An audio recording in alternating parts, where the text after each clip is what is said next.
Hej, jeg har en lille oplevelse, jeg gerne vil fortælle dig. Måske kan den inspirere dig til at gøre noget sammen med dine børn eller dine børnebørn. Jeg har en lille veranda, hvor jeg tit sidder ude for mig selv og hører noget god musik, eller hækler lidt, eller tænker lidt. Og ofte kommer mit lille barnebarn på tur ud til mig og sidder sammen med mig, og så kigger vi på biler og cykler og de der figurer, mine børn har lavet, som står derude. og så hører jeg de 3 tenorer, som jeg elsker. Og det gjorde jeg så den dag, han kom derud, som jeg fortæller om. Jeg hører de 3 tenorer, og jeg bliver meget berørt, når jeg hører dem. De rører ved mig indeni, så jeg bliver både glad og håbefuld og ked af det og alt muligt. Og han sad på skødet af mig og prøvede at følge med i de der følelsesting, jeg nu kom ind i. Og på et tidspunkt, så synes jeg, at det blev rigtig sørgeligt.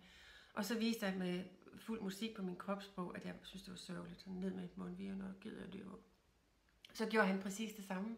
Han sad der på mit skød, og han kiggede ikke på mig, men han gik ind i følelsen sammen med mig. Og det var ligesom at blive et. Det var en helt fantastisk følelse. Og selvom jeg sådan lidt gik ud af den og kiggede på ham, så blev han inde i den. Og jeg tror, det varede 1 minut.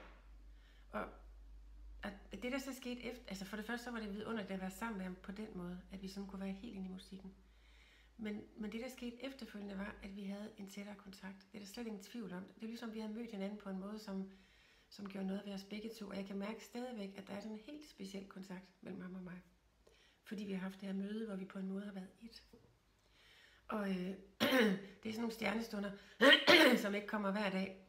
Men måske kunne det være godt nogle gange bare at sætte sig sammen med et enkelt barn og høre noget særligt musik, eller kigge på en særlig regnorm, eller en bænkebider, og bare være helt tæt og helt nær, og slet ikke optaget noget som helst andet, heller ingen mobiler eller internet eller noget som helst.